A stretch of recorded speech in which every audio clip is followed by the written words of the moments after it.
INFJs are usually described as being gentle, compassionate, and accepting. They often put the needs of others before their own and are very patient listeners. Are INFJs really as nice as their type describes them as? Or is there a hidden dangerous side lurking underneath the gentle exterior? Welcome to Psych IQ. If you like what our channel is about, please consider subscribing. Now let's get into it.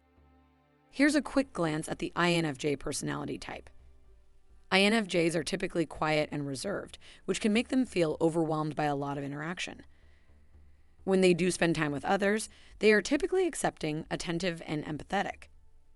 They are often described as being warm and tender on the outside, but have a more intense and analytical side that they use to explore possibilities. They enjoy generating endless streams of ideas.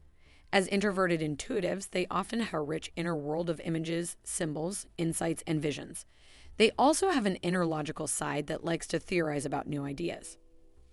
Their empathetic side allows them to connect with others, while their strategic side allows them to see the big picture and plan ahead.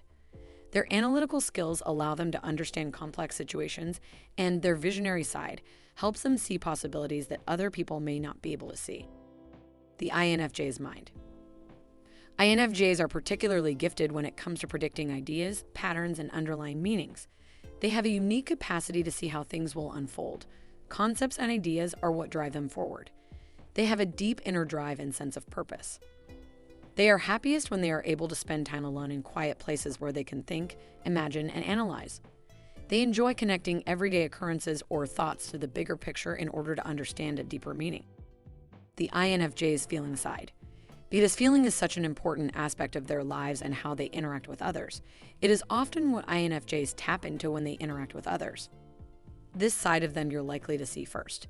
It is extremely important to them that people feel happy and fulfilled. As a result, they often take on other people's emotions in order to create an environment of happiness. With close friends and loved ones, INFJs can be very expressive. They will often share their deepest thoughts and feelings, which may lead to them struggling to keep their emotions inside. However, until a deep level of trust is established between them, they tend to focus conversations on the other person so that they are the one sharing most. The INFJ's thinking side.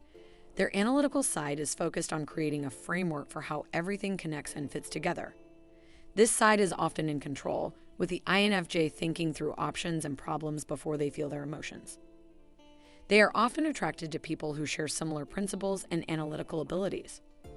Healthy INFJs will often rely on their analytical side to make decisions, but they'll revert to their feeling side when it comes time to choose what's best for others.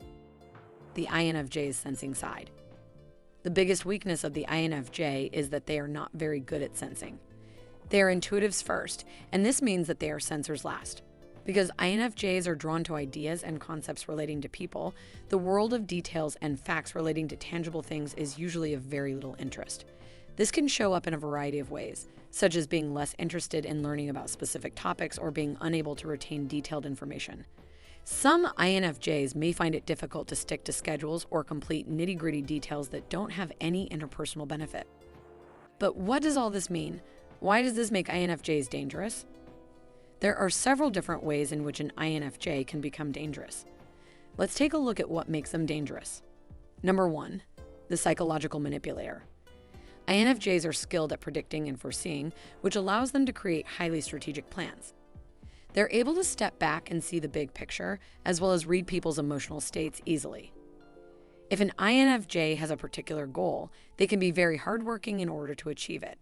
Because they have a great ability to read people, they can be very convincing, tapping into other people's motivations and unmet needs in order to entice them to take action or think in a certain way. Number 2, believing the end justifies the means. Because INFJs are introverted intuitive types, they often develop long-term goals and dreams for the future. If they aren't careful, they can put everything on the line for those long-term dreams. They may even take drastic steps to achieve their goals, believing that the overall benefit is worth more than the short-term detriments. They may repress their feelings in order to stay on task or achieve their goals, which can be negative. They may lose touch with their inner values and ethics and become exhausted or physically depleted as a result. Number 3, they are dependent. When INFJs become too attached to the feelings and emotions of other people, they can develop an unhealthy form of codependency. They try to please everyone and take care of everyone's needs. However, this can lead to them losing touch with who they are and dismantling other people's intrinsic motivations. Codependents typically enter into relationships where they feel they have to control everything at all times.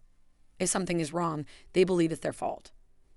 They can't tolerate unhappiness in others and will jump in to save people before they have a chance to try and save themselves.